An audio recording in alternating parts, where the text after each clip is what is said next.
This episode of Metatrex is brought to you by Audible.com, offering more than 180,000 titles for smartphone, tablet, and desktop. To get a free audiobook of your choice and to help Trek FM at the same time, visit audibletrial.com/trekfm. And also by Enterprise&Space, an international program of the nonprofit National Space Society. Find out how you can help science and education and become a virtual crew member aboard the NSS Enterprise Orbiter by visiting enterpriseinspace.org. Want to join the conversation and share your thoughts on this episode? Join the Babel Conference, our listeners group on Facebook. Just type BABEL into the Facebook search field. We look forward to seeing you there. This is Tim Russ, Lieutenant Commander Tuvok on Star Trek Voyager, and you're listening to Trek FM.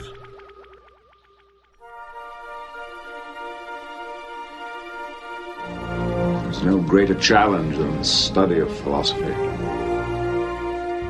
My philosophy is that there is room for all philosophies on this station.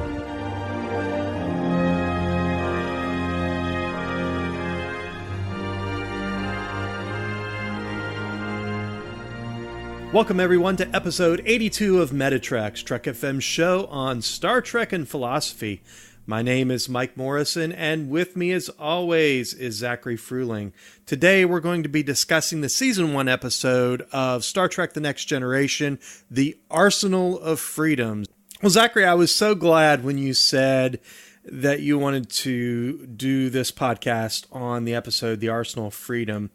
This is one of those great first season episodes, and as former, and I got to keep bringing this up, as former Radio Shack sales reps, I know you and I especially appreciate the salesmanship that is on display in this episode. This is like the pushiest salesman ever. He's fantastic. That actor, Vincent Schiavelli, who played that salesman, is a great go-to actor for any kind of interesting, weird, not quite creepy, but he makes a great kind of swarmy salesperson in this episode. I love him as a go-to character actor. Yeah, he's relentless. He does not give up in the episode. He's going to close that sale no matter what. And I have to appreciate, again, as a sales rep, just how well a portrayal he gave. Talk about the hard close. It was a hard close, but in the end, he closed it, and that's all that matters. Seriously speaking, though, over 2 years ago now, when you and I were planning this podcast, Metatrex, we put together a list of philosophical topics and episodes of Star Trek The Next Generation. Starting from the beginning, we would spend a lot of time going through every episode of Star Trek looking for philosophical themes, things we knew implicitly, but we never took the time to write down. And we came up with a very long list of interesting philosophical concepts in the first season of Star Trek The Next Generation. And sadly, those interesting, useful, philosophically interesting themes are kind of overshadowed by the dramatic weaknesses of the first season of TNG. But if you go through the first season of TNG from episode to episode to episode, without fail, there's something interesting philosophically going on in those episodes. I'm glad we're finally returning. I feel like we're returning to our Metatrex roots. We wanted to start with these really rich themes, and the first season of TNG is where we started coming up with ideas for Metatrex, and then we never really talked about it very much, as luck would have it. So it's fun to finally return to the first season of TNG, and this is one of my favorite episodes from the first season. I always just remember how visually striking it is, too, with those really cool looking drone devices. Yeah, I couldn't agree more. And this episode, like so many of the episodes here in the first season of Star Trek The Next Generation, has so much packed into it. There's not just one philosophical nuance to it. It's got a half a dozen. And I really appreciate that about this episode and about a lot of the episodes within season 1. And I really feel that unlike the rest of TNG, that really begins to build its own tone and its own sense of autonomy, this first season, to me, best reflects, I think, what we got in the original series. The stories are very similar, and the tone is very similar, and it really feels, if I can coin the phrase, tossy. It feels tossy. It feels like an original series extension. But as Star Trek The Next Generation moved along, it really built its own autonomy and had its own feel and its own pacing and its own type of brand of storytelling, if you will. So I really appreciate that about the first season. And this episode is really just a brilliant, I think, example of what we're talking about. When I was rewatching this episode, I was really struck by how relevant it still feels. On the one hand, this episode is very much a product of its time. We get kind of the Reagan era, Star Wars, automated warfare, shoot the things down from space kind of connotations that are going on. So this could have been a really dated kind of episode, but over the last couple of decades, we've seen progressive increases in our ability to automate warfare to the point where it really does potentially change our way of thinking about what it means to go to war, the risks that are involved, the personal virtues that are involved in taking those risks, and the utilitarian costs and benefits analysis of going to war. And all of that has only increased in the last couple of decades. So it seems more relevant than ever, even though it really is kind of a product of 80s era Reaganomics, strategic defense spending. Yeah, Zachary, in the business world, we talk a lot about projections and we do forecasts. And so I'm going to draw a little bit from my experience there to make this point. What Star Trek seems to do so well is to look at a topic in the real world, in the here and now, and make projections and build a forecast. For instance, in this case, you're right, it has very much a Reagan Star Wars kind of feel to it. We were really, for the first time, reaching into this bag of futuristic warfare, and we were starting to build these defensive ideas with this new emerging technology. But what they were able to do here in Star Trek is say, okay, what can we say about the possible dangers or the possible future ramifications of this type of warfare? And so what they did was they put it in the 24th century, and they built a storyline about a race of people whose culture, whose existence was obliterated because of this high-tech weaponry that they developed. And what's really amazing, and this is how Star Trek, I think, has done this time and time again, we talk about things like, the pads that they used in Next Generation, and, now we have iPads and communicators, and now we have cell phones.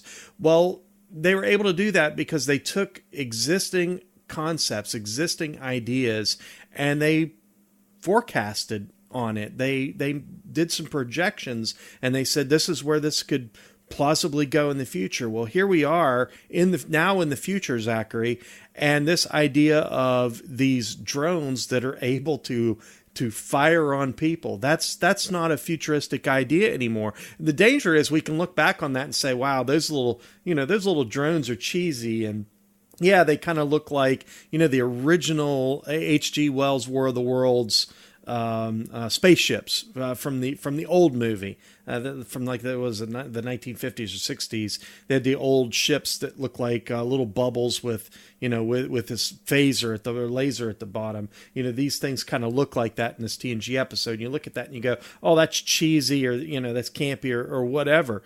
But in reality, Zachary, I think it was incredibly intelligent to be able to project on the technology that we had and come up with that, because now, yeah, those things don't look like little bubbles with lasers on them, but we are using drones to wage war. And how insightful of the writers of Star Trek, writers and creators of Star Trek, to be able to project that for the future. I think you're right that this episode feels like a brainchild of the original series, insofar as the original series kind of bookends one side of the Cold War, like the beginning of the Cold War, right? When the idea for fighting a remote war was not a new idea. Since the 60s, we've been talking about lobbing missiles at each other across the ocean, right? Sure. So fighting a war by remote was not an idea that is tied to the 80s. But I think what you see in this episode is late era Cold War thinking. Not only do we try to fight wars by remote through these these drones that are novel at the time. The idea of little small autonomous self-intelligent machine learning devices that what we would call drone warfare today. These drones that can navigate around and do their thing. That was kind of a new idea in the 80s compared to what was going on in the 60s. But what I see in this episode, in addition to this progressive technological advancement of drone warfare, is the commodification of war. If you think back to the 1980s, think how many companies owed their existence to Cold War defense spending government contracts to build weaponry, right? Here we essentially see one of these defense contractors, some defense company building machines for anyone who wants to buy them. And the parts I find interesting about this episode are not just the technology, although we have seen that technology come to fruition. After this episode was created, we had the first Gulf War. It was the video game war where we got to see the missiles zooming in by remote. Mm-hmm. And we didn't have to go send as many troops on the ground. We could minimize our risks and maximize the return of warfare as a result of these devices. But all of that is intimately tied up with the commodification of war. Entire companies and employees owed their existence and their livelihood to creating weaponry used in a Cold War type environment. I think it's important to say that these aren't original concepts for Star Trek. These concepts within this episode have been the stuff of television and movies in the 1980s. That, I think of the movie War Games with Matthew Broderick. That's an early 80s movie that really did the same thing that we're seeing here in this episode of Star Trek. I think of the Terminator series, this dystopian future where the automation and artificial intelligences that emerge out of technology take over the world. And so these aren't original ideas for Star Trek, but it never ceases to amaze me how they're able to take something in the world. I mean, we're talking about, Zachary, this episode aired in April 1988. That was the spring of my junior year of high school. And so I remember this very, very well in terms of the episode being in first airing and seeing it on television and what it meant to me then. And again, not a new concept because we had, the Terminator had already come out. And so these ideas were nothing new, but I think Star Trek did something very unique in that it took something, I think, that was very much top of mind with many, many people as these technologies emerged. And I think it was a very real projection that really wasn't so far into the distant future as it is, a reality here now in the 21st century. Star Trek doesn't often veer into the realm of technophobia. Generally, Star Trek's thesis about technology is that technology is largely used for improvement, medical improvement or improvements in travel or communication, to free up labor so we can play classical music on the Enterprise, that kind of thing, right? So Star Trek overall has a positive relationship with technology, and it doesn't veer into the realm of technophobia too much. I think this episode is a little more Terminator-like. These are self-intelligent machine learning devices that end up destroying the people on this planet. And of course, with Gene Roddenberry still kind of helming season 1 of TNG, this is very much Gene Roddenberry's brainchild, right? This is a commentary on us as a people. We might destroy ourselves if we let technology run amok, or if we don't learn to keep our technology in check. If we continue to build these devices used to kill each other, it might ultimately do ourselves in. So it's certainly a metaphor for us. And I'm trying to think of other instances in Star Trek where we get outright technophobia. I think the Borg are a great example of technophobia in Star Trek. Technology embedded in ourselves, losing our humanity. That's commentary on the dangers of technology as well. But those are aberrations in my mind in Star Trek. Most of the time, Star Trek tries to maintain a positive view of the potential role of technology, even in warfare, right? When the Federation conceives of new weaponry, it's defensive weaponry that's used to maintain peace in the galaxy. They're not going out to conquer. We're not worried about the photon torpedoes, detonating themselves on the Enterprise, or the bioneural gel packs taking over the Enterprise. We don't worry about that too much, although those things happen once in a while. You get the computer core goes crazy or something and takes over the Enterprise. But but those are just isolated instances, and generally that's not a big fear, especially in TNG.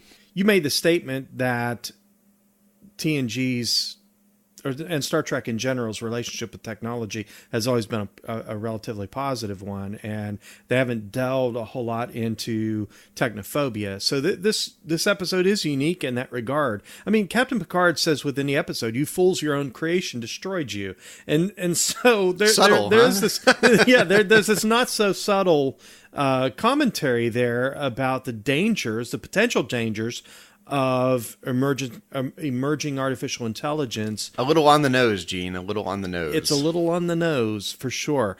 But I think that's very interesting when you contrast, say, Star Trek The Next Generation with, one of its contemporaries, The Terminator. In Star Trek The Next Generation, it's interesting that technology very much is seen as a tool, and in some respects, with the exception of the ship's computer, I think that is incredibly intelligent. And then, of course, you have Data, who's not a Terminator. Who's not a Terminator, but although I'd like to see that movie. I can see Data saying, "Hasta la vista, baby," but that sounds like something they would have written into Generations. And they should have. What a missed opportunity. That is Data's emotion chip at work, for sure. But, the technology that we generally see inside of Star Trek is, Zachary, if I can use the term dumb, it's dumb technology. It's iPads and iPhones and we call it a smartphone, but really the smartest thing about it is that it's user friendly. And it's a tool. It's not of itself intelligent. And that's largely the technology that we see in Star Trek. Here we find artificial intelligence that is adaptive and unable to distinguish between friend and foe. And I find that really fascinating here in this episode. You made an interesting distinction just now between what I would call machine learning, dumb technology. No matter how razzle-dazzle it can seem, no matter how sophisticated, algorithms that learn and improve are fundamentally still not conscious, right? So there's machine learning in a dumb sense, and then there's artificial intelligence in a smarter sense. Data, you'd probably put in the category of an artificially intelligent being. Even the Terminator in the Terminator series is an artificially intelligent being. It's self-aware to some degree.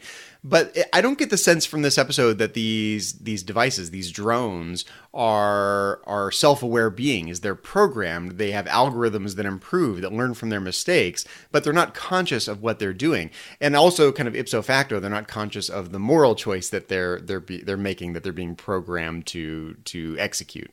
Exactly. And our salesman in the episode says that once these are unleashed, the unit's invincible. It's the perfect killing system. And even the salesperson is not artificially intelligent. He's more like a dummy. He's a puppet. He's supposed to stand there and continue doing the demo until the magic words are said. In this case, the magic words are, "I'll take one."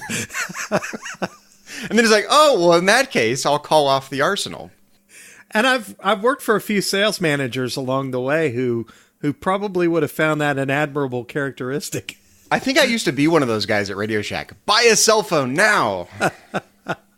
Okay, I'll take one. Just leave me alone. Well, and I've been a sales manager and a sales trainer for many, many years. I've got, over 20 years experience in sales and sales management. And you teach your sales reps to continue to probe, to get buy-in. And once you've done that, you just keep feeding the customers responses back to them to remind the customer that they desire what it is that you're selling. And if you can get that buy-in, then if you can continue to probe and uncover need, then eventually you'll be able to close, and you continue to try to close. Do you think that these techniques would have actually worked at Radio Shack? Like, I could imagine taking a cell phone out of the back room, handing it to a customer, and oh, check out these great new cell phones. Oh, by the way, it's going to self-destruct in 30 seconds unless you buy one. Maybe if they had done that, they wouldn't have closed all their doors. That's.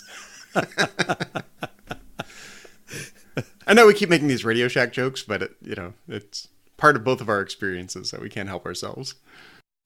It is, and I think anyone who's ever shopped at a mall or a shopping center, I think can can relate, whether you've walked in one or not. Back in the 80s, some guy at the Radio Shack corporate offices was like, oh, those little artificially intelligent drones in that episode of Star Trek, we got to get one of those. And we're going to call it Robbie the Robot Arsenal. I'm surprised that they didn't sell them at Christmas time. I really am. They would have given me the remote and told me to operate it out in the food court to draw in business, I'm sure. But Well, Mike, I did want to talk a little bit about the drone warfare aspect in particular, because this is so much a part of how we think of war. And I think this has been a change that's happened in the 20th century, especially the late 20th century and definitely into the 21st century. Going to war used to mean a fair amount of risk was involved, right? You had to get an army, your own citizens, or a navy, or an air force, and you had to send them off into a hazardous area en masse, large numbers of people, where there are going to be casualties. A lot of those people are not coming back, except in body bags, and that's terrible and sad. And there was a risk involved, and with that risk, there were certain virtues that we thought people had in going to war. Being willing to risk your life to go out for some cause that we believed in, a just war in one form or another. What do you think about the concept of a drone? What do you think about the concept of drone warfare in general as it relates to the virtues of war? Certainly, if you're a country that needs to go fight a war, you want to minimize the risk to your own citizens. That seems clear, right? You want to, accomplish whatever the goal is while minimizing your risks, and drones are one way to do that. But does waging war by remote or waging war by drone, does that undermine the personal virtues that we think of as the virtues of fighting a just war and the risks that are involved? I think that's a great question, and it's one for which there are no easy answers. I will say that if there's anything about the old school of thought when it comes to warfare that I think is noble, it is this idea that on the battlefield, I do think that when you have two human beings staring each other down, and that's how warfare is waged, there's room for morality in the choices that are made on the battlefield.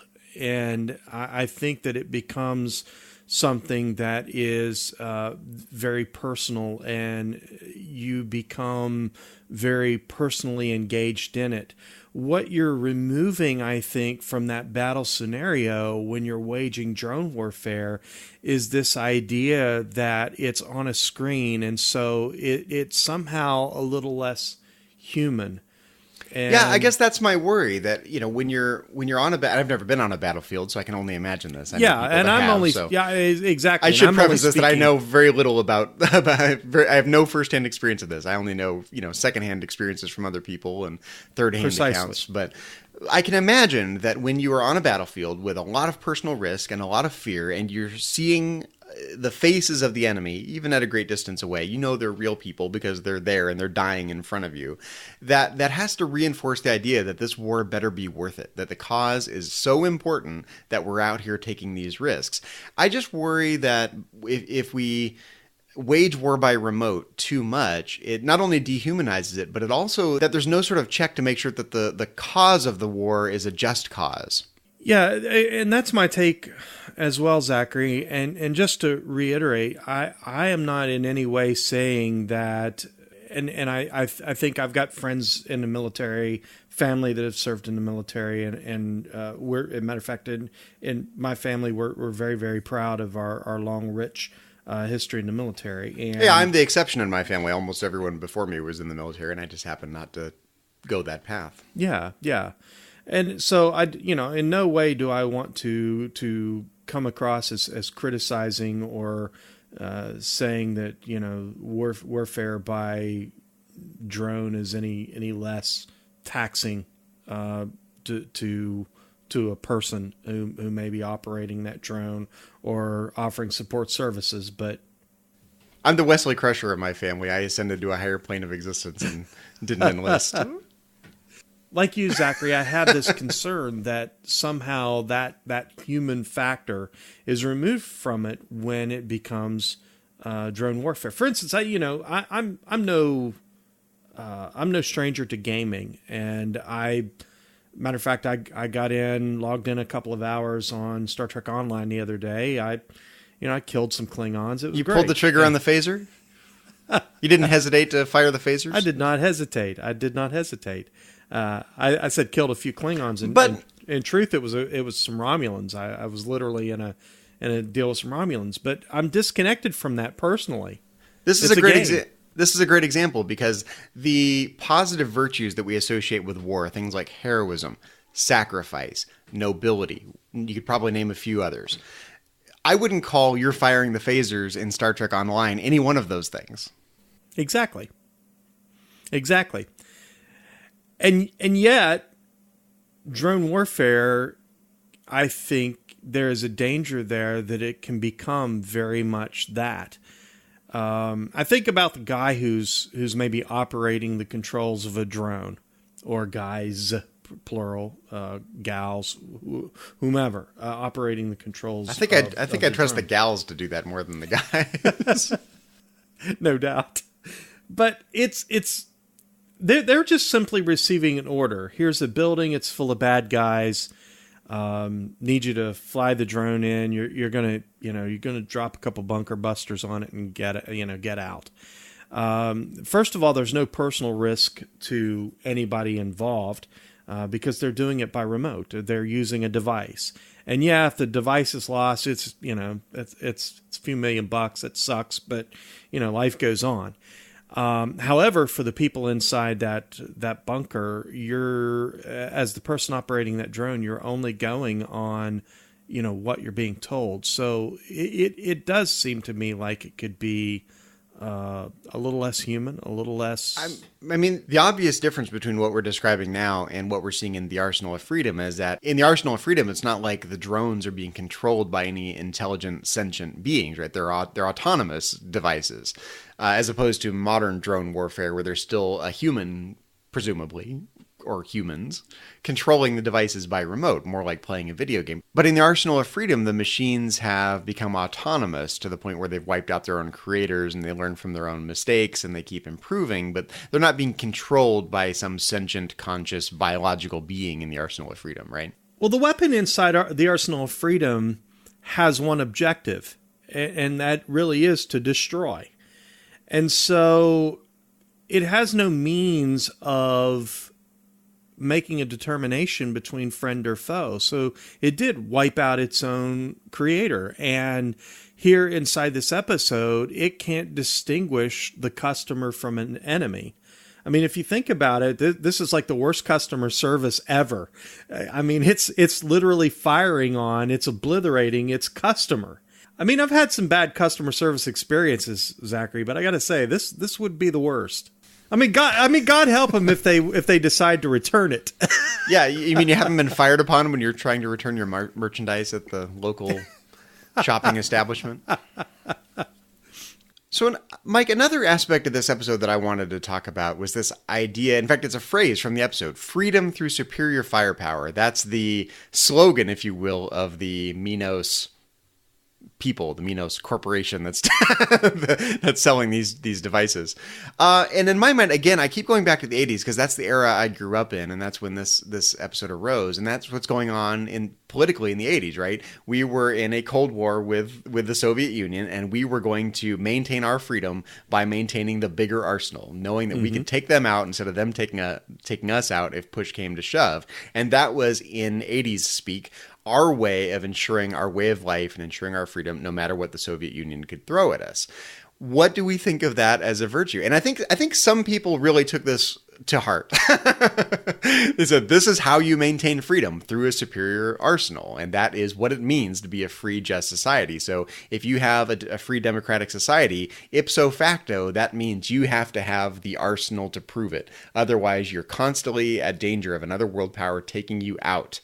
And that's what it means. I think other people have kind of toned that down a notch and said, well, yes, maybe, but we don't like that. We don't think of that as a virtue.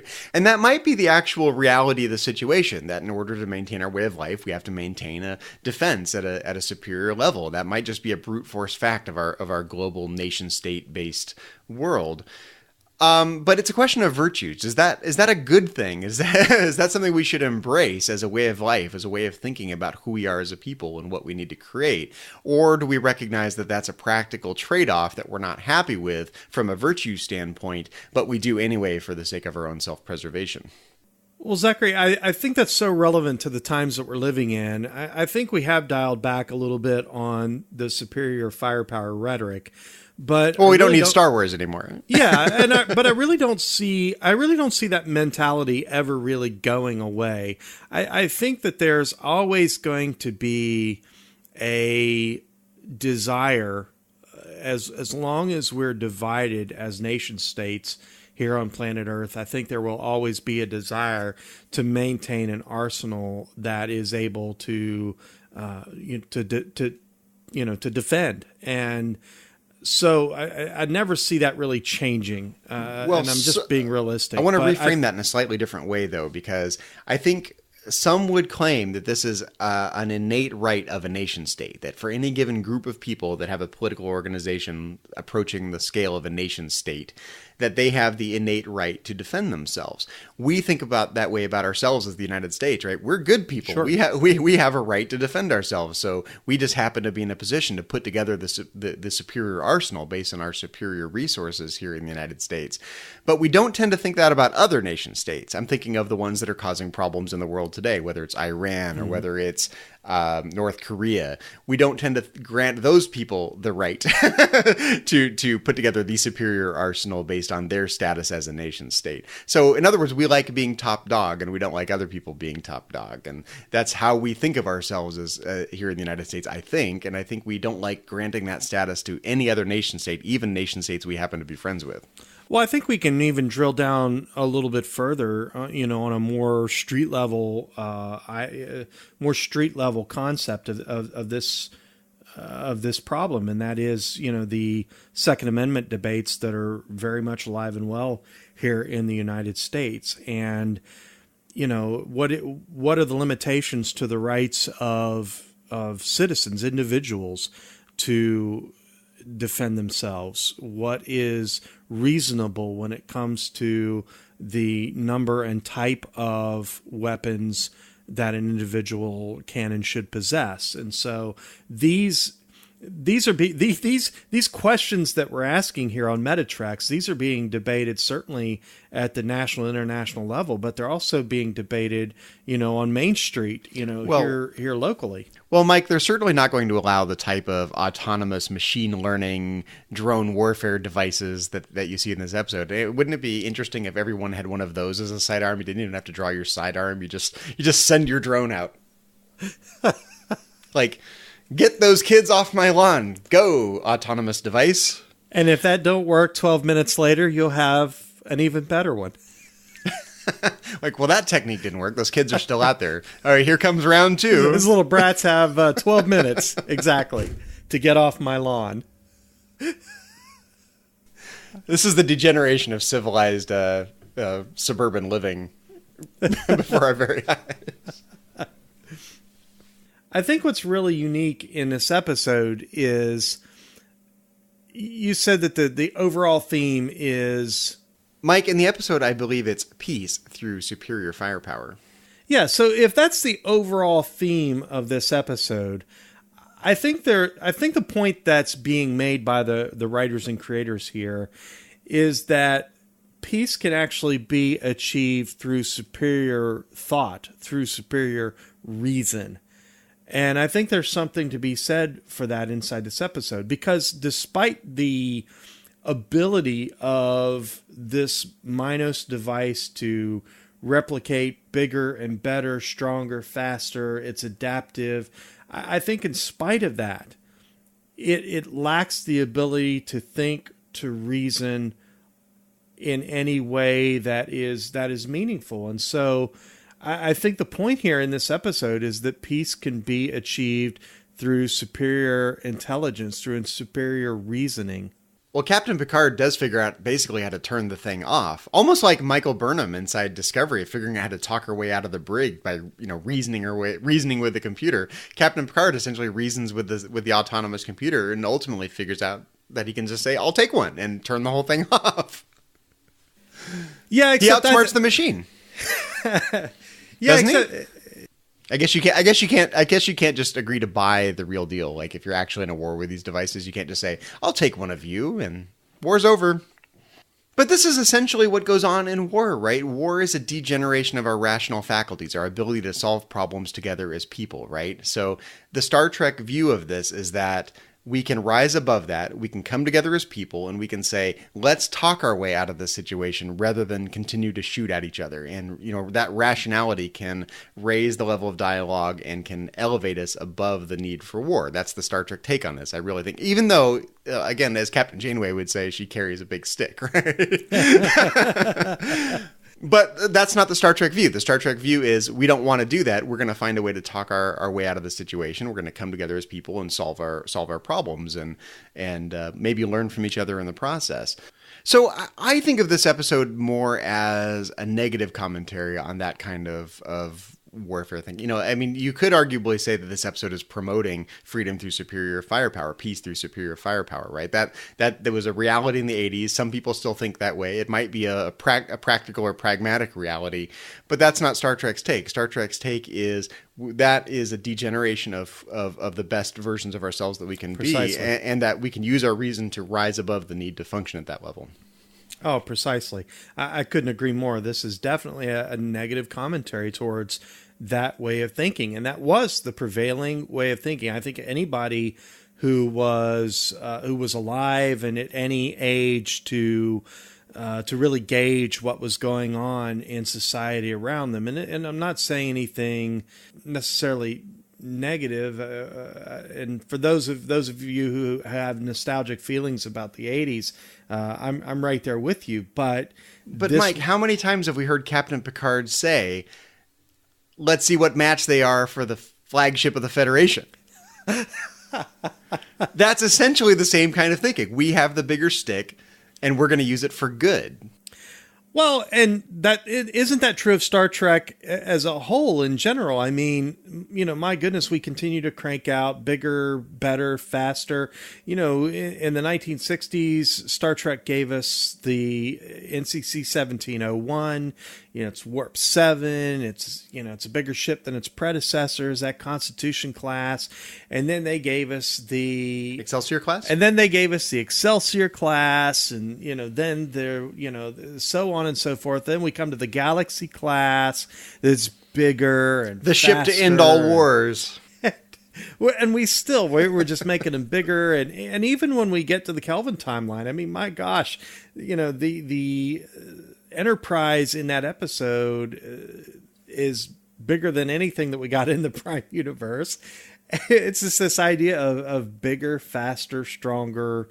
We build these fleets, we build them big, we build them strong, and isn't that sort of the whole thing about the Federation? We keep bringing these different species, these different worlds in. We're bigger, and we're squeezing out the Romulans, and we're squeezing out the Klingons, and we're bring another one in. We'll make it bigger. We'll make it better. It's almost Borg-like when you think about it. So, Mike, doesn't this seem just a little bit hypocritical? I mean, this is the naive view of Star Trek, right? Star Trek, we're all pacifists and we can rise above war. But when push comes to shove, Captain Picard says, "My ship is bigger than yours." So, Mike, are we making the Star Trek take on this to be too utopian or too idealistic? Are we not recognizing the implicit pragmatic need for this kind of thinking, even in an idyllic society like 24th century Federation society? Well, I think it represents, Zachary, the reality that we're all flawed to some degree. Who needs a photon torpedo? We have quantum torpedoes. I mean, we're just going to make a better weapon, and who knows what we follow the quantum torpedo with, but I'm sure it's going to be a stronger, badder, greater weapon. I guess that's my point. If the Klingons come up with a new kind of weapon, we're going to try to come up with a bigger one. If the Cardassians come up with a new kind of weapon, we're going to try to come up with a bigger one. And the Federation has the resources to do it. Moreover, the Federation thinks it's justified in doing that. Well, and then in the midst of all of this, we have Section 31 that are developing weapons preemptively, and Same difference, bigger stick, right? There's a hypocrisy there, and we do it under the guise of, we use our weapons, for defensive purposes only. That's always what they say. Well, what's that you're carrying on your side there? Oh, that's a phaser. It's, for defense only. Oh, really? Then why is there a kill switch on it? That's my personal Minos drone. Don't mess with it. And in reality, I think that reflects a real flaw in us as human beings. I mean, we can sit here and be self-righteous, and I just say, one nation state, and I can pick on anybody. I could say the United States or any other, superpower out there, and I think that this is applicable. It's very easy for us to sit back and, in a very self-righteous way, say we're only trying to defend ourselves. But then when another nation begins to develop weapons, we say, oh, well, they're a threat to national and international security. And don't get me wrong, I recognize that there are regimes out there who it's probably best that they not have superior firepower. However, how self-righteous do you get until you come to the point to where you become suppressive, oppressive, whatever? Well, I guess that's my point. You can kind of step back from the entire situation. We've been looking at this entire situation from a first-person standpoint, right? We view ourselves as having this innate right to defend ourselves, so we're going to keep coming up with bigger and bigger weapons, whether they're drones or whether they're missiles or whatever they are, to defend our status in the world and as people, right? But you can step back from that first-person perspective and take the third-person perspective. What kinds of devices and who is allowed to have them that genuinely promotes the greater good for the greater number of people in some utilitarian sense and minimizes harm and risk to some number of people in some utilitarian sense, right? So I think you can look at some countries in the world and go, yes, if they have these kinds of devices, that's really dangerous and bad and increases the risk and the dangers to some, large number of people. So from a utilitarian standpoint, we just decide that they're not allowed to have them. And that factor outweighs any kind of innate right that they have to their own self-defense from a first-person standpoint. Absolutely. And yet the Ferengi in me says it's all good because either way I'll make a profit. I mean, war is good for business. Peace is good for business. I'm going to make a profit either way. I'm glad you mentioned that because I do think one of the really interesting aspects of this episode is this commodification of war, the war business, the war industry, that the people of Minos, such as they were in the war business, just like the Ferengi are in the arms business. I guess the question I have, and I'm going to ask this in a very broad general way because I'm not sure I really know exactly what I want to ask. I just want to, maybe we can drill down a little bit and see if we can get to a tighter question. But what does it mean to run an ethical arms business? In this episode, The Arsenal of Freedom, they kind of laugh at the Minos people at the beginning of the episode that they're willing to, sell arms to anyone, which, I forget who asked the question in the episode, but one character asks, who do they sell the weapons to? One side or the other? And Data says both. And they have a little original series era chuckle about that on the bridge, right? Oh, yes, they're in the war business. They sell arms to anyone who will buy them. Okay, we understand that. And the Ferengi were like that later in TNG, and especially in Deep Space Nine. But what does it mean to run an ethical arms business? Is there something morally repugnant or vulgar about selling your weapons to anyone who will buy them? I have it from a good source, Zachary, that the people of Minos actually recorded the training videos that they use to teach Ferengis sales and business ethics. The feel, felt, found technique? Many of our clients felt that, blah, blah, blah, but they found that if they bought our weapons, they were able to achieve genuine peace and freedom through superior firepower. Sign on the dotted line, please. Exactly. Exactly.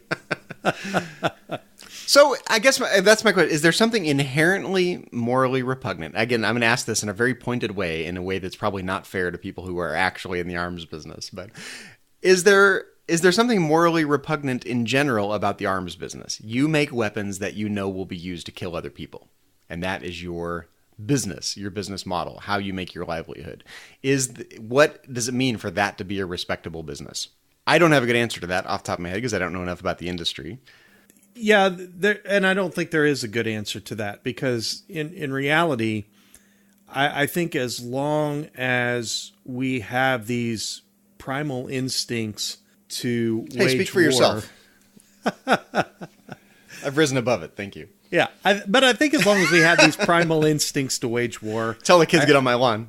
I think that there will always be someone out there to profit from it. And in reality, the weapon is going to get made.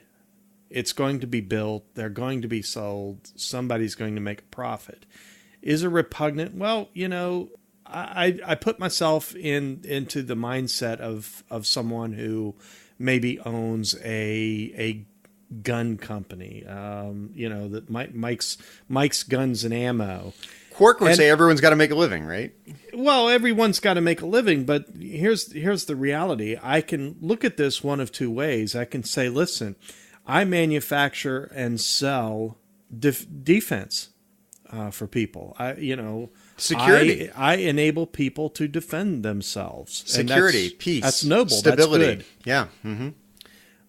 On the same hand, do my weapons sometimes fall into the hands of bad people? Sure they do. That's the debate that's going on in our world today. We're having these conversations in the world today, and I think every CEO of every gun company, I think even companies like Lockheed Martin and Boeing, I think they're all having these kinds of moral and ethical debates that go on occasionally in their boardrooms when they develop these technologies and tools that can be used to wage war. The kind of propaganda that the cigarette industry and tobacco industry would use, I'm thinking 20 or 30 years ago, a lot of that's kind of wound down because they've been regulated and they're not allowed to do that kind of propaganda in popular media these days like they were able to in the 70s and 80s. But I'm just wondering if the kinds of terminology you were just using, words like peace, security, safety, fill in the blank, right? These kind of positive connotation words. Are those substantively different from the dangers of those devices, or are they more like sophistry and rhetoric and propaganda? Is there a genuine substantive difference? Like, these devices can be used to create stability and peace and security for you and your loved ones and your community and your nation, right? And the world. Or is that rhetoric a kind of smoke and mirrors to distract from? Is it a distraction, a deflection from the dangers of these devices and the harm they cause? To ask the really pointed question, is that substantive language, or is that, pardon the popular parlance, BS? And you can ask the same question about the people of Minos in the Arsenal of Freedom. Do they genuinely create peace and security through superior firepower? Are they a force for good in the galaxy? Have they ended wars, or are they profiting from the continuation of war? I think you can ask the same exact question about, whether we're talking about handheld firearms here in the real world, whether we're talking about the arms industry for nation states, or the people of Minos in the Arsenal of Freedom. I think within the episode, the people of Minos were painted in such a way that they were a people who were very short-sighted. I mean, the peddler inside the episode says, perfection and highly advanced weaponry, versatility, flexibility, and everything 100% He's so guaranteed. Proud of it. Very proud and very naive as well. Perfection in highly advanced weaponry. I think to a great degree they had drank the Kool-Aid, Zachary, without considering the potential dangers of having such an adaptive weapon. Too impressed with their own creation. To you, like the Tower of Babel, to use your a metaphor you'll find enticing. Right? Yeah, you can be so impressed with your own abilities, your own creation, that you forget the short-sightedness and the dangers of what you're doing. And I think that's a great analogy, but I also believe that you've hit the nail on the head in that I think that there's a danger even with non-weaponized technologies. I think that there's a danger of being very short-sighted and becoming too impressed with our ability to create technology that we're not stopping to consider the ramifications of what that technology means and how that technology can be used. I certainly don't believe that the people of Minos were so incredibly foolish that they would have purposely created a technology, a weapon that could destroy their entire planet, that could wipe them, literally, commit genocide against them and wipe them out. They had to have seen they had to have seen the danger involved. Maybe they didn't. Maybe this is just outright commentary on our own short-sightedness, and we're reading too many other issues into the episode. But well, it's for instance, it's like asking the question, were the people primarily responsible for giving us the internet? Were they aware at the time when they first began to conceive and develop the technologies involved in making the internet a possibility? Did they ever stop to consider how a bad guy might be able to use that technology to steal somebody's identity? No, I think that the new technology at the time it almost always has this kind of utopian promise to it, right? This technology will solve all our problems, and we're blind to the dangers and the harmful consequences that are hard to foresee that will inevitably come. And I think perhaps that may be what happened to the people of Minos. I think they really did buy into that idea that, peace can be achieved through superior firepower. I think they genuinely believed that pitch. I don't think that they ever stopped to consider the potential risks involved in developing a weapon that is adaptive and self-replicating. Well, with any new technology, whether it's a communication technology like the internet, or whether it's weapons technology like drones, or like Star Wars in the 80s, or whether it's war by remote control in the 90s in the Gulf War, or whatever we have nowadays that I don't know about, right? Whatever it is, I guess there's a fundamental question you can ask about it from a value standpoint. Is technology morally neutral? Is it purely a non-value laden tool, and it's up to the humans to impose value on that tool based on how it's used, right? Whether it's a firearm, if it's used for good or used for evil, whether it's a weapon that a nation state has, is it used for good, self-defense, or is it used for evil, to wage war? With the internet, it can be used in some utopian sense, spreading the free access of information, or it can be used for surveillance, right? So there's, any technology kind of has a great way of using it and a bad way of using it.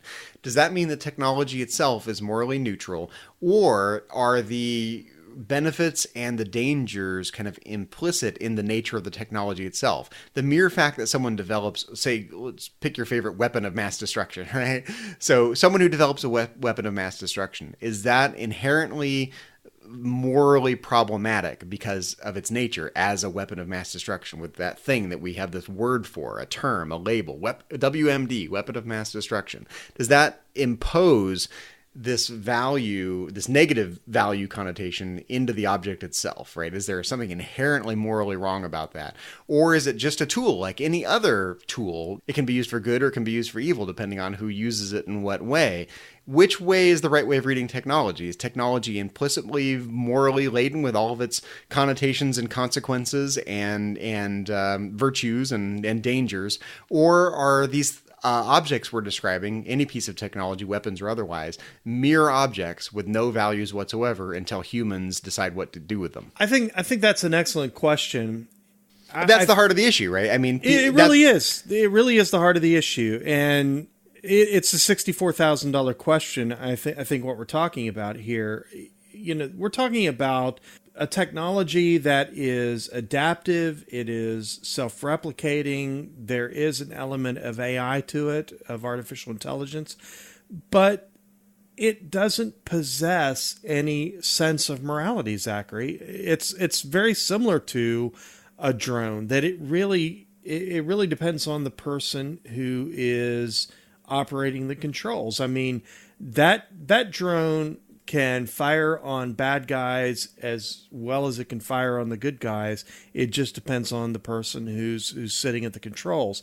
The difference here is that this technology possessed artificial intelligence and no moral compass for which to guide it. Well, is it a question of scale? Like, let me run this reasoning by you. In the Star Trek universe, if you have, say, a small personal phaser, like they're little mini phasers you get in TNG, right? Not even the big ones, the little mini phasers. I forget which type they are, but, type 1, what's called a type 1 phaser. It might be the wrong number, but the mini ones. That is arguably just a tool. It can be used for good. It can be used for evil. It's just a thing. I think that's very plausible when you're talking about a small personal device like that, right? As you get progressively bigger in scale in terms of effects, what about the bigger phasers, the Type 2 phasers? What about phaser rifles? What about the phaser rifles? Okay, let's bump it up a notch from there. What about a phaser on a ship? Not a personal phaser, but a big phaser. What about a photon torpedo? What about a quantum torpedo? What about the kind of device that you see in Star Trek Generations that can end nuclear fusion inside of a star, right? Those, there's a question of scale there. And I think when you're at the bottom end of the scale, I think it's very easy to say, this is just a thing. It's just a tool like any other tool. It's a screwdriver, right? You can use it for good. You can use it for evil. Depends on the person. But as you get progressively bigger in scale, the dangers get greater and greater and greater to the point where you can plausibly say, I think, the danger of these kinds of devices is so great that the negative connotation, the negative value or moral connotation is implicit in the object itself because that danger is inherent in the object. I think the dangers inherent to a personal Type 1 phaser in Star Trek are pretty small, right? Because you can get taken out by a phaser rifle or you can get beamed off the ship. And there's only so much damage you can do with a little tiny phaser rifle like that, right? But as you get bigger and bigger in scale, the risks inherent in that object get greater. So is it possible to say that when you move up a level or 2 or 3 in scale, that the values, I'm thinking of the negative values of the dangers of weapons in this case, do those values get embedded in the object somehow to the point where we can't plausibly say they're a mere tool anymore? And I think that's plausible as you get bigger and bigger in scale in terms of the dangers of weaponry. I think it comes back to the idea of the intelligence that was within it. There was an intelligence, but it lacked the moral compass.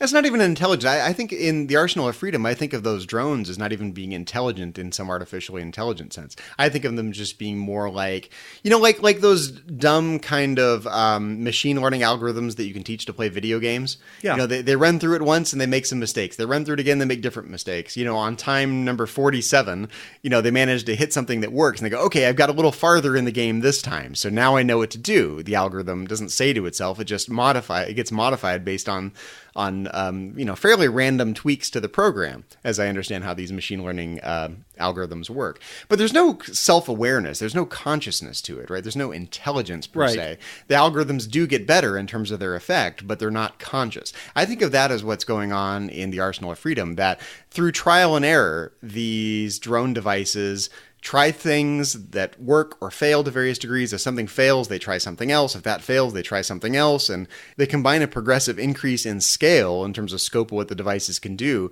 with more sophisticated mechanics based on what the algorithms have learned, in irony quotes, because I don't think there's any intelligence there, but what the algorithms have figured out works and doesn't work in terms of previous attempts, combine that together and they get something that's more effective in the next pass. But I don't think of the machines as being actually artificially intelligent in a Terminator-like sense. Yeah, I agree. I certainly agree. I had a program back in the early 90s. It was a chess and checkers program. It's a chess program. Yes. Yeah, it was a chess program. Exactly. And it learned from failure. The first time I ever played it, I beat it. The second time, it was a little tougher. The third time, even harder than that. But eventually, the program became intelligent enough to anticipate what I would do, and it learned to beat me. However, by modifying the way that I played, I could get back in the driver's seat and beat the program again.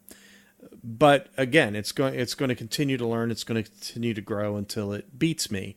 And I'm not a great player. So then perhaps somebody who is a good player could sit down and play it and beat it very easily. But it's going to get more and more difficult. If I were to get, say, the best chess player that ever lived to sit down and play the thing, yeah, probably beat it a couple times, but eventually it would adapt and grow. And I think that's very much, what we're seeing here.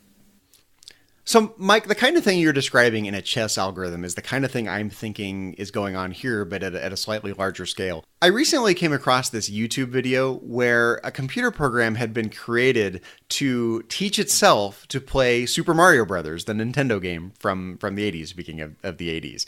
And it runs through hundreds of attempts to learn to play Super Mario Brothers, because Super Mario Brothers is a complicated game. You have to run at certain speeds, not hit certain objects, jump in certain places, not fall into the pits. There's a lot of things you have to take into account, and our brains do it really, really well, right? We learn very quickly.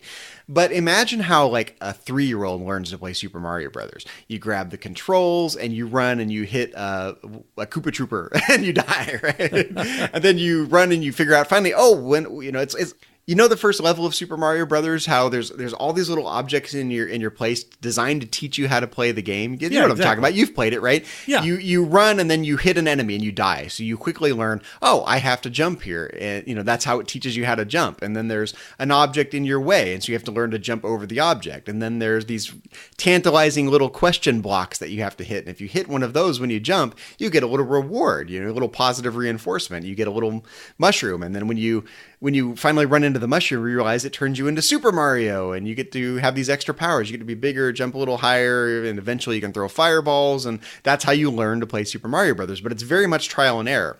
And pretty soon you become plugged into the Spore Drive, and that's something else. You said mushrooms, and I digress. After 130 jumps, you end of the Spore Drive. So that's actually what's going on in Discovery. I figured out they're teaching Stamets to play Super Mario Brothers. Mystery solved. Boom! That's my new Discovery theory. They're actually machine learning Super Mario Brothers.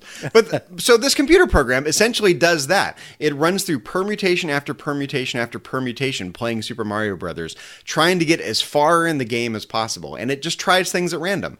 Some attempts will be successful. Some attempts will not be successful. Sometimes it'll jump randomly in certain places and that won't work. Sometimes the random jumps will result in jumping over an enemy and you'll get a little further in the game. And after hundreds or thousands of attempts, the computer program can essentially beat a level of Super Mario Brothers, never having been programmed to actually do that thing, because the algorithms are adjusting themselves based on some criterion, and the criterion would be something like get as far as possible in the level, either maximize the points or maximize the distance or some criterion that's specified beforehand. But the actual mechanics of playing the game are discovered through a very complex system of trial and error. I think of that as what's going on inside the arsenal of freedom, right? These devices start out kind of stupid. They try a couple things that aren't very effective. They're easy to defeat. And then the next attempt is a permutation on that previous attempt, either a random introduction of some new element or an increase in scale based on what it learned from a previous attempt. But I don't think that the algorithm, in this case, it's called MARIO. It's very cute. MARI/O, like Mario input out, but it's very cute. Nice. And just to drop a reference here, the person who posted this video on YouTube is called Seth Bling. So if you want to check out the video, search for MARIO and Seth Bling and check out this video. It's really interesting to see a computer program learn to play Super Mario Brothers. But I think of that as what's going on in this episode. I don't think of this computer program, MARIO, as being intelligent in any way, shape, or form. It's not conscious. It's not aware. It's not making decisions per se, but it does get progressively better and better based on trial and error. And again, learning in irony quotes from previous attempts. That's what's going on with these drone devices, right? They're not conscious of what they're doing. They're not making choices based on the morality of the situation. They're merely trying to achieve some specified goal, defeat the enemy, and they're trying permutation after permutation after permutation until that goal is achieved. So again, the fundamental question is, are these devices morally neutral? Because they're not conscious, they're not... they're just a tool. They can be used for good or evil, depends on how they're programmed and what their objective is, and it's up to the people who are in control of them, or lack of control in this case, who should have been in control of them, to decide what their purpose is and what their objective is, and to imbue them with some value-ladenness. Or are the dangers of these kinds of self-intelligent, machine learning devices so great past a certain point in scale, when the dangers get so great that we can't plausibly say they're a mere tool with no values laden in them anymore? I think it's a really interesting question, but in my mind, I just think it's more plausible that as you get a progressive increase in scale and in danger, specifically talking about weaponry here in the Arsenal of Freedom, that past a certain point, these objects can't be mere tools anymore because the dangers are so great that we can't help but associate the risk implicitly and necessarily associate the risks of those devices with the devices themselves. Yeah, I think they are morally neutral, at least in the episode. I think that's reasonably well established. They're morally neutral. However, they're extremely flawed in that while they have this algorithm that obviously gives them the ability to adapt and improve, unfortunately, they don't have any means to distinguish between friend or foe, customer or enemy. And so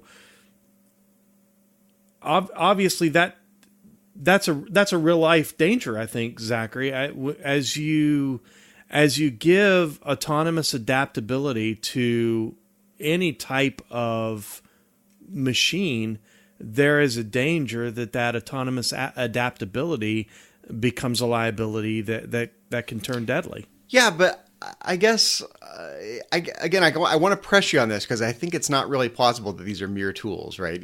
Whether in the episode or here in the real world. Like, suppose I took this Mario program that I was just describing to play Super Mario Brothers. And if you're just talking about a self-contained Mario, let's learn to play Super Mario Brothers kind of environment, there's no risk involved, right? This thing can run until the cows come home and there's no danger to it. So, again, morally neutral, no values associated with it whatsoever.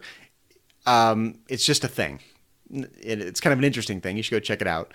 But now let's suppose I describe a slightly different situation. Suppose this Mario program is hooked up to a Schrodinger's cat device. And when the objective is met, the thing gets triggered and the cat gets let out of the proverbial Schrodinger's cat bag, for lack of a better word. And that Schrodinger's cat device is hooked up to a nuclear device in New York City. So when the objective is met, some really disastrous consequence is going to happen. Can we look at that Mario program anymore and just say, that's just a thing. It's just harmless. There's no morality associated with it whatsoever. I think once the consequences come into play, once you realize there are disastrous consequences associated with the thing, you can't plausibly say that's just a thing with no values anymore. You would look at that program and go, yeah, that's dangerous. We need to control that now. That's not something we want out there for public consumption, given that it's a trigger for some disastrous device. I think you can look at the devices in the Arsenal of Freedom and say the same kind of thing. They start out seeming kind of innocuous, right? They don't seem to have much firepower and boom, boom, boom, and it's more like a little chess game. But once you realize they're deadly and they have the power to kill 1,000 people on a starship, it's the same device, it's working on the same principles, but the stakes have become so high, it's not a mere tool anymore. Yeah, I follow your reasoning. However, I associate that with an inherent flaw in the design. There should be a Schrodinger's cat failsafe, is what you're saying. Well, and I think the failsafe has to be someone who has the ability to control that, who has the ability to make moral and ethical decisions. Well, that's why in our, presumably, again, I don't really know how these things work, but you see, caricatures of this kind of thing where, like, there's the people with the nuclear codes and there's the two people who have to turn their keys simultaneously to launch the nuclear missiles, right? That kind of thing is this human check on the danger of these devices, right? Mm-hmm. We don't just leave it to automation. We don't just leave it to the computer program. We don't leave it to our own technological creativity. At a certain point for our deadliest devices, real humans have to be the ones that turn the keys. That's how I kind of envision it. In my stereotypical caricature kind of way. It's really interesting, Zachary, because we've seen these kinds of real world scenarios play out with modern technology associated with the weapons that we use in warfare. We have had real world accidents where technology broke down. It wasn't a human error. It wasn't, some human failing. It was a failing of technology. I think about the tragedy that took place a couple of years ago that involved this international incident between the United States and Canada. I mean, Canadian military members died because of a technological breakdown. The multinational investigation discovered that it was not a human failing at all. It was a glitch in technology that caused a weapon to be fired against members of the Canadian military. Well, I think that's all the reason why for our deadliest kind of devices, we don't just leave it to pure automation. Although, and we live in a 21st century society now. This is 30 years after this episode came out. Look how much is automated. So many things in my house and in the community around me and in our country and in the world are automated. And plausible. I think you say the right thing. That technology could break. I mean, well-designed technology shouldn't break. There should be fail-safes or redundancies or whatever to prevent the technology from breaking. But I think this is the reason why we would want a human check on our deadliest kind of devices with the biggest consequences. Yeah, I agree. And to my point, I hope that out of that, we're able to learn a very valuable lesson. And I think that lesson needs to be that automation and that kind of ability do not go hand in hand. I think, and I don't want to sound like someone who is suffering from technophobia, because anyone who knows me well knows that I love my technology. I love my computer, my dual monitors, and my smartphone, and my iPad, and I've got a car with lots of cool gadgets and technologies in it, and I like technology, but I'm very weary of automation and technology. I think there's a danger here. We're talking about within the next 10 to 20 years, and we're experimenting with them now. I mean, I don't even think it's 10 years down the road. I think it's much sooner than that. We're gonna have cars that drive themselves. I mean, I can really foresee an Uber being automated in the next 5 years. I don't think that's. I don't think that's so far, we were talking 10, 20 years. I don't think it's that far into the future. We have the ability to automate our homes, to turn our furnaces on and our air conditioning and do all of that in a very automated way. And I think there's a danger when we relinquish that much control to automation. I can really see the military developing drones that no longer need a human pilot. I mean, we have that technology; it exists now. But if I can do a little PSA here for a moment, I think we really need to step back as a society and say, "Hey, are we really ready for that?" Because once we relinquish control and we take away the human component from things like driving an automobile or flying a plane and progress that as far as you want to, I think we run the danger of having something happen like we see here inside the Arsenal of Freedom in TNG's first season. I see what you're saying from a practical standpoint, that we want to make this qualitative distinction between human control and human experience overseeing the technology and mere automation. Where I think the line gets blurry is in these kinds of machine learning environments compared to how our own brains actually work. And I think this is what's interesting and promising and scary about this idea of artificial neural networks at the same time, that this kind of process, that this MAR-IO program, trial and error, modifying algorithms to achieve certain goals, sounds very kind of dumb and artificial in an isolated standpoint, but that's also how our brains actually do learn. And I think that's why there's so much emphasis being put on this kind of machine learning research right now, because there seems to be at least a structural, functional parallel between how our brains actually learn. The way a 3-year-old learns to play Super Mario Brothers is essentially the same thing that this computer program is doing, making mistakes, learning from those, trying something different, trying to get a little further in the game. And by extension, all of life is like that for us. We have certain experiences, certain goals in mind. We try certain things, run into dead ends, run into bad consequences here, try something a little different, modify this, all to achieve whatever our goals are.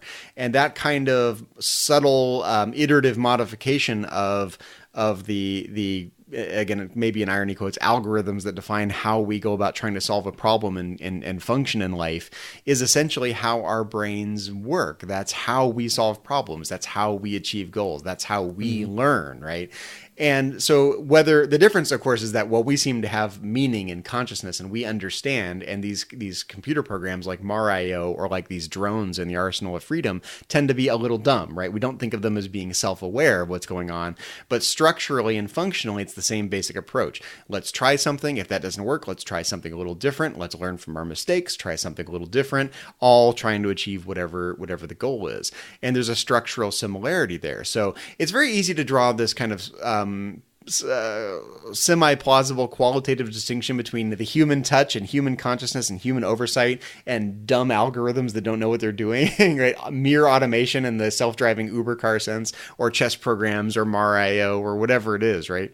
But in reality, there's a lot more similarity there than we would like to say there is. I think there's a very thin line that separates those two things. That's my point exactly, that you can't draw a nice, tidy dividing line between the human approach to learning and knowledge and oversight and machine learning and modification and trial and error based on these machine learning neural network algorithms. Structurally, they function very, very similarly. Ours is more complicated, right? We take more into account in ours. But the structural approach to trying something, running into mistakes, trying something else until you get something right and learning from that and building on it, that's how we learn, and that's how these machine algorithms learn. So yes, from a safety standpoint, you go, well, we can't trust our safety and nuclear devices and Uber cars and these high-risk devices to mere automation, but we can trust ourselves, even though we're often doing the same thing. We're doing trial and error. We're learning from our mistakes. We're building on past successes, and we're modifying things based on past failures. And once in a while, we're going to run into it. We're going to run into a wall. Once in a while, we're going to accidentally start a war. Or once in a while, we're going to make a moral slip up. Or once in a while, we're going to do whatever, right? We're no different than the algorithms in that situation. So it's not as easy to draw a neat and tidy dividing line between humans and machine in that sense from a structural standpoint. Well, Mike, we've kind of turned this episode every which way. We've talked about drone warfare. We've talked about peace or freedom through superior firepower. We've talked about machine learning, the difference between artificial intelligence and machine learning and neural networks. We've talked about the ethics of the war business and arms business. War is good for business, is the frame you would say. We talked about that. The other thing I found really interesting about this episode, maybe not necessarily philosophically, but I would be remiss if I didn't talk about it, is how much of a badass Geordi is at handling his first command crisis, right? He gets to be in command, really, from what we can tell, maybe for the first time. That's the connotation I got from watching the episode. And he's got pressure from the chief engineer, the sixth or eighth or ninth chief engineer we've seen in the first season of TNG to relinquish command because he's kind of a junior officer, and he's got this high risk situation. 1,000 lives are at risk on the Enterprise, and he's got the lives of the away team down there. They're fighting a war not a war, they're fighting a battle that they probably can't win because these devices keep rising to the occasion and besting the Enterprise. And I think the more senior chief engineer is rightly saying, I'm the senior officer, you need to relinquish command to me, because Captain Picard didn't foresee the situation. I think Geordi handles the pressure like a badass. I think he handles the pressure from the chief engineer really well. He balances his responsibility to the 1,000 people on board with his responsibilities to the away team, and he makes the hard calls and is able to sit in the center seat and be a model of command presence, even amidst his own insecurities and fears. And he just does a really, really good job commanding the Enterprise for the first time in that situation. What do you think? I have been known to be a little critical of Geordi. He's not my favorite character in the Star Trek universe. I know I just got booed by probably half of our listeners, but Geordi to me is a little dramatic. He's a little touchy-feely, and I see a lot of that in this episode. I mean, him walking up and patting his helmsman on the shoulder. Your training. This is it's just a little too much for me. You didn't buy his inspirational speech? I didn't buy the inspirational speech. I didn't find it inspirational. I found it a little cheesy. And, the personal contact there I thought was a bit much. But I do have to say that for a character who I feel has been very out of place this entire season. I'm really glad that they made him chief engineer, because he needed more to do. Yeah, he needed more to do. I always felt that in the first season, he just seemed lost, out of place. He was a character with no real purpose inside these episodes. But here, I can certainly see why eventually we made him, Captain LaForge. We see that command presence, and I think we see the beginnings of a very good senior officer. And I think it was a great episode for Geordi. But again, he's just a little too touchy-feely for my taste. He's not my favorite character, but this is a great episode for him. I was trying to track the argument of the chief engineer, which is remarkably difficult to do because he's basically criticizing everything Geordi is doing. Sure. If he sends a rescue team to the planet to rescue the away team, then he's putting those people in danger. He's endangering the lives of 1,000 people in the Enterprise. He can't stay and fight a battle he can't win. So.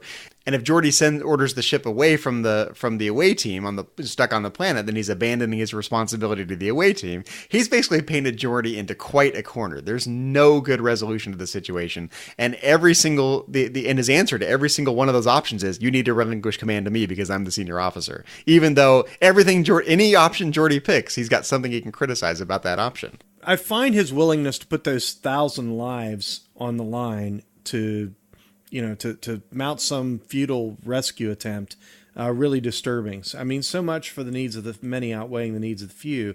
There's no Vulcan blood in this guy at all, and he's out of line on so many different levels. And honestly, I think one of the things that I really have to give props to Geordi for is that when he makes the decision to separate the two sections of the ship, he calls him up and puts him in command of the saucer section. And I got to be honest with you, I think that is real leadership right there, because oftentimes leaders will not utilize the skills, ability, and knowledge that their rivals have. And I think one of the marks of a real leader is to get past all of their personal feelings and put the mission first. And Geordi does that in this episode. Well, they have to be a little careful from a dramatic standpoint, because separating the ship, that they established that in the very first episode of The Next Generation, that the ship can separate now. And in theory, the Constitution class Enterprise could do that too, although we never saw that. But there's a couple of references. In universe, right, exactly. But we never actually saw it on screen. But they established in the first episode of The Next Generation, the ship can separate, and you can protect a great number of these lives. Let's call it 700 or 800 lives that live in the saucer section that don't need to function in a battle. You can send them off to safety when the danger is too great, right? So you can't use that every episode, because it means the stakes are implicitly lower every single time you're in a crisis. Like, oh, the Klingons are here, send the saucer section away while we fight the battle. You can't do that every episode, right? So they don't really ever establish why it's appropriate in some situations and why it's not appropriate in other situations. But from a utilitarian standpoint, if you can minimize the risk by, if you have 1,000 lives and that constitutes the sphere of people you're responsible for, and you can take 800 of them and send them off to safety while you have all the ability to deal with the crisis at hand with only 200 people, then you should do it. That's the right thing to do from a utilitarian standpoint. So I'm kind of surprised it doesn't come up more often in general from a utilitarian standpoint. Like, why don't they send more people to safety whenever they can? Or when there's a crisis, why don't they beam the children down to a planet or something? Get all the civilians out of there, insofar as civilians have to be there. And you can understand dramatically why they can't do that every episode. It's a distraction from the plot, and it lowers the stakes dramatically. But they never satisfactorily explain why they don't do that more often. But I'm surprised that this isn't more of a go-to solution. Like, the ship can separate. We need to stay here and protect the away team. We need to fight this little battle with the drone devices, but let's separate the ship and get the saucer section out of there. Why is that such a surprising approach to and novel solution to the problem that Geordi comes up with? Everyone's like, hey, that's a pretty good idea, Geordi. Like, oh yeah, we just did that 8 episodes ago. Come on, guys. For sure. I do have to say, though, Zachary, I've got to give a shout out to our friends over at Star Trek Continues. I made the point of saying in universe, in in Prime Star Trek, that is, the CBS's iteration of Star Trek, we never see the Constitution class ship separate. Our friends over at Star Trek Continues just finished out their 11 episode continuation of the original 5-year mission. With their final episode, To Boldly Go, which is a 2-parter, we actually get to see the Constitution class separate. So if you want to see what that looks like, go over and check out To Boldly Go, parts 1 and 2 of Star Trek Continues. They did a fantastic job with that, and it's a great bridge between the original series and Star Trek the Motion Picture. I think you just have to give Geordi some credit, because from all sides he's feeling an all-or-nothing solution. He either has to stay and fight and risk the 1,000 people on the ship, he can run away from the fight and abandon the away team, and there's no good solution. And he really does kind of take those two endpoints and find a good middle ground. Like, oh, I can separate the ship, and no one's thought of this, but I can get more people to safety, and I can stay and protect the away team, and I can, hash out the situation with the chief engineer, give him something to do to get him off my back, and I can stay in command because Captain Picard put me in command, and I can inspire my people with my little inspirational speech.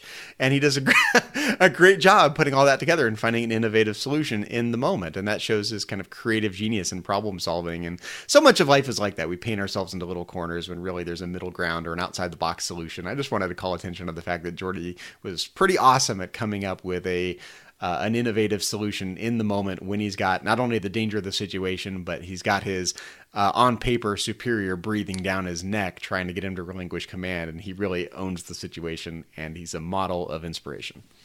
Well, and again, we get to see him, and I think this really becomes kind of a theme in this episode. I think we get to see Geordi learn and adapt. I mean, he's had a couple failed attempts, and that's why he's getting pressure from the chief engineer. You're saying he's Geordi-O? He's Geordi-O.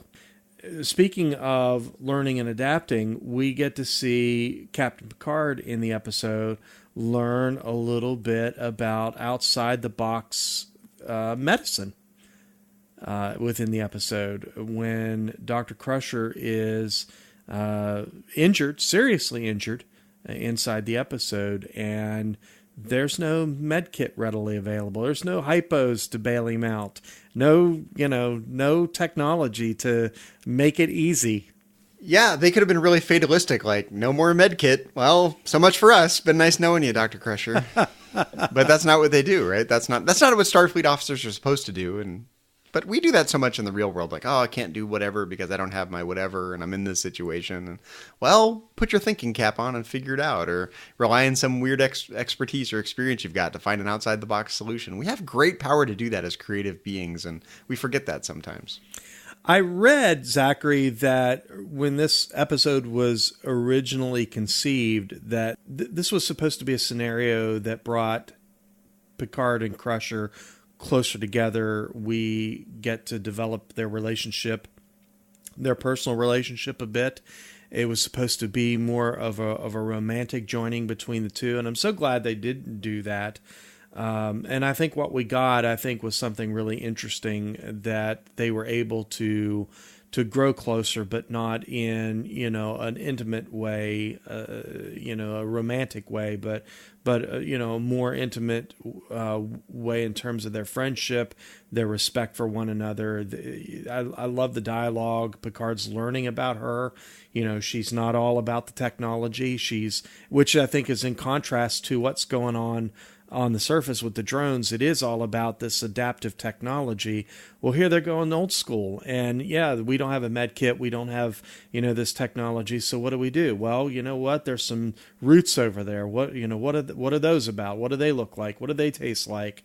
And where did you learn this? Well, my grandmother. And so, they're kind of going old school, and they're talking about holistic medicine and herbs. And I find that really to be a satisfying contrast to what's going on with this technological battle that's taking place above them. Yeah, she's gone all Dr. Crusher medicine woman.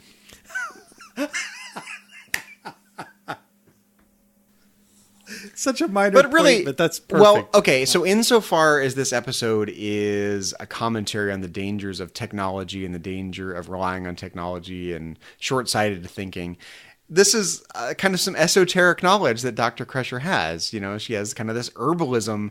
You know, it's not spooky and metaphysical, but it's not mainstream medicine either. It's sort of more holistic, which is debatable. Some people think there's real medicine there, and some people think it's more. You're in the medical industry. What do people think of holistic medicine? People that either think it's great and it has real value, or it's some sort of charlatanism, right? It's a placebo effect, right? Doesn't actually do anything, some people think. I'm totally neutral on this. I don't know enough about it one way or the other. But she has some pretty esoteric knowledge that in the 24th century mainstream medicine seems to have forgotten or ignored. And Dr. Crusher has not let this go by the wayside. So she's made herself out to be massively useful because she hasn't overly relied on, pardon the phrase here, but technological medicine. She has a pre-technological medicine approach to this situation, and that manages to save their bacon.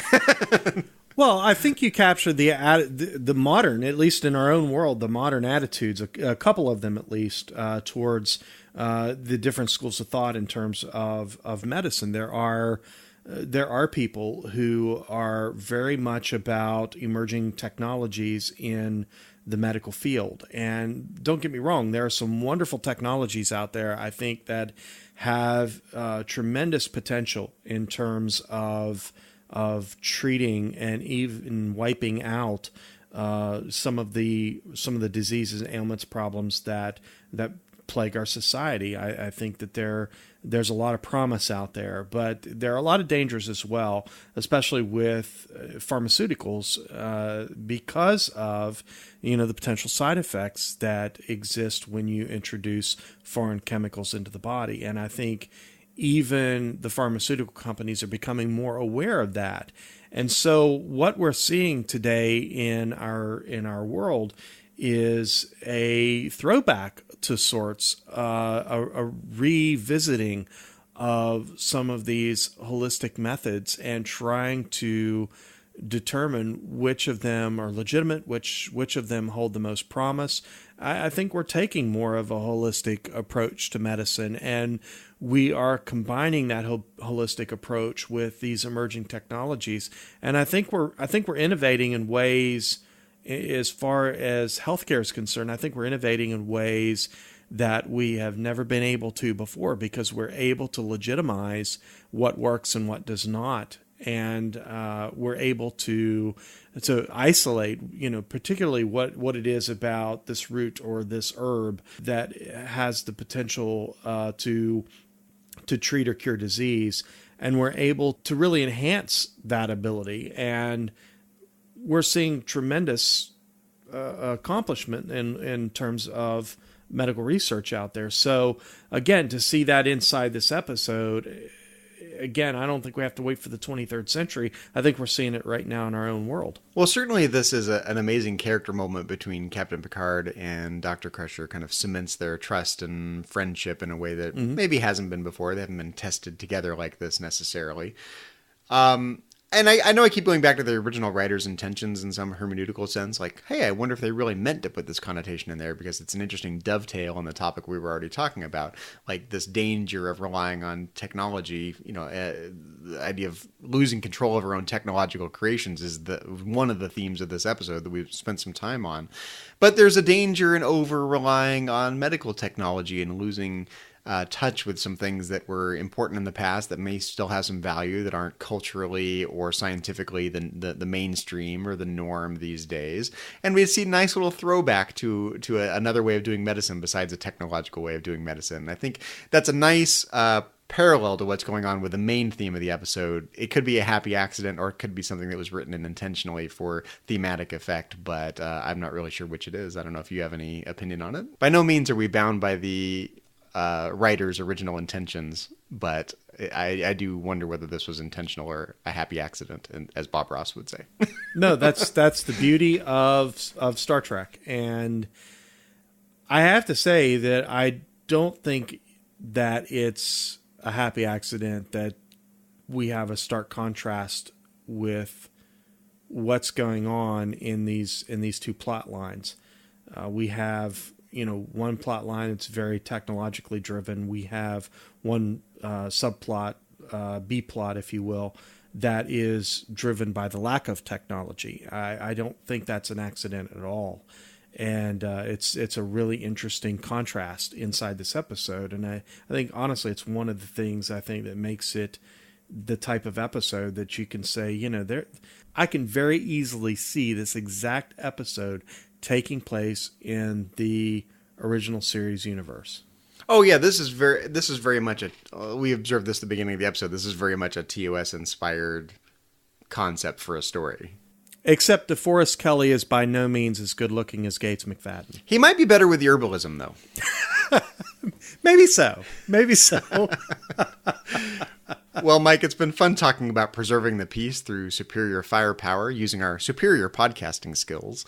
But this isn't the only thing we've been talking about here on Trek FM this past week, so here's a quick look at some of the other things you may have missed elsewhere on the network. Previously on Trek.fm, Primitive Culture, a look at history and culture through Star Trek.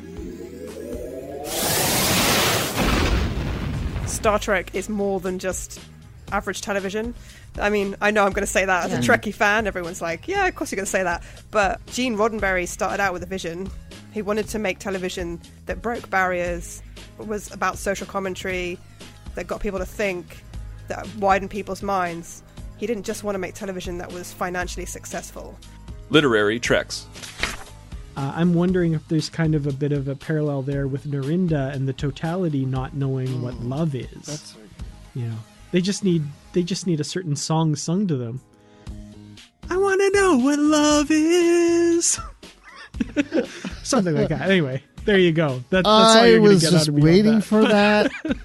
And I watched you hesitate, like, am I going to do this? And boom, you went there. I loved it. Standard Orbit. What lends credibility to all of this is these were concepts that came up from the writers at the time. It's not you and me saying, hey, what if we do this? What if we do that? Which I'm sure would be extraordinarily entertaining for our listeners. But, when you're actually looking at things that, were written out by the writers at the time, you see the similarities and you see the struggle with creativity in time. Earl Grey. Out of all this, I mean, you can see throughout the whole entire episode, you see the frustration that Data's going through, trying to go through these protocols that I'm sure he's going through, and then he has to actually choose some kind of violence in order to get his point across. Like, hey, you need to go. And that's what else is happening on Trek.fm. Check out all of these shows and join the conversation about your favorite corner of the Star Trek universe and beyond. You'll find us wherever you get your podcasts. If you're an Apple user, be sure to hit the subscribe button in Apple Podcasts on your iPhone, iPad, Apple TV, or the desktop iTunes app to get the latest episodes as soon as they're published. And please leave us a star rating and a written review. If you're not an Apple user, we've got you covered as well. You can find our shows on Google Play Music, Stitcher, TuneIn, Spreaker, SoundCloud, Windows Phone, in most third-party podcast apps, and you can stream and download the MP3 file from our website or grab the RSS link as well. Well, we'd love to hear your thoughts on today's show, and there are many ways for you to mind meld with us. The best place to join in the larger conversation is in the Babel Conference, our listeners-only discussion group on Facebook. Just type Babel, that's B-A-B-E-L, into the search field on Facebook, and it should come right up. If you'd like to send us an email, you can use the contact form on our website at trek.fm/contact. Just choose Message to a Trek FM Show and select Metatreks. That will come right to us. You can also find the network on Twitter at TrekFM and on Facebook at facebook.com/TrekFM. Well, Mike, speaking of contact information, when your neural network isn't learning from past mistakes, where can our listeners find you on the interwebs and around the Trek FM network? Well, Zachary, pretty much anytime you plug C. Michael 1701 into a social networking app, you'll find me. I'm on Facebook most often. I love to talk philosophy and Star Trek with you over on the Babel Conference, over on Twitter. My handle is at cmichael1701. I'm occasionally on Instagram. You can always catch my blog about my journey to publish my novel. That's cmichael1701.wordpress.com. And Zachary, when you're not cruising around the galaxy on the good ship Lollipop, where can our listeners find you around the interwebs and on the Trek FM network? Well, you can find me elsewhere on Trek.fm as co-host of To the Journey, Trek FM's podcast dedicated to all things Star Trek Voyager, along with my two co-hosts over there, Kay Shaw and Suzanne Williamson. You can always find me in the Babel Conference if you'd like to talk about Star Trek and philosophy with me over there. And you're welcome to follow me on Twitter. My handle is just my name, at Zachary Fruhling. That's Zachary, Z-A-C-H-A-R-Y, Fruhling, F-R-U-H-L-I-N-G. If you'd like to help us keep all of our shows coming to you each week, we invite you to become a patron of the network through Patreon. Just visit patreon.com/trekfm, that's patreon.com/trekfm to get all the details. Perks include early access to episodes, exclusive content, producer credits, and many more, all available through our special patrons website, the Patron Zone. It requires a great deal of time and money to produce, host, and distribute these shows each month. We really appreciate any support you can give us, and we hope you'll join the team. Again, you'll find all the details at patreon.com/trekfm. Well, we'd like to take a moment to acknowledge the rest of the Metatreks team from around the network. Specifically, we'd like to thank C. Brian Jones, the founder and publisher of Trek.fm, and the individual with the most developed neural network I know. He's definitely the most adaptive. Definitely, without a doubt. Our executive producers, Matthew Rushing and Kenneth Tripp, Aaron Harvey, our art director, Richard Marquez, our production manager, and Brandon Shea Mutala, our Patreon manager. And we'd like to give a special thank you and a shout out to our 4 associate producers here on Metatreks. We'd like to thank Patrick Devlin. You can find him under the Twitter handle at MagicDrop5. Kay Shaw, my co-host over on To the Journey. You can find her on Twitter under the handle at Choco Weeble. Norman Lau, you can find him at Starfighter1701, and Mark Walker from Parts Unknown. No pushy peddlers in that crowd. Well, once more, we'd like to invite you to discover more about our sponsor, Enterprise in Space, a project of the nonprofit National Space Society. Visit enterpriseinspace.org to find out more and to get your seat on the mission. And check out audible.com, offering more than 180,000 titles for your desktop or mobile device. To get a free audiobook of your choice, just visit audibletrial.com/trekfm. Well, everyone, thanks for listening to Metatreks, a Star Trek and philosophy podcast. Until next time, when we will once again boldly go where no philosophers have gone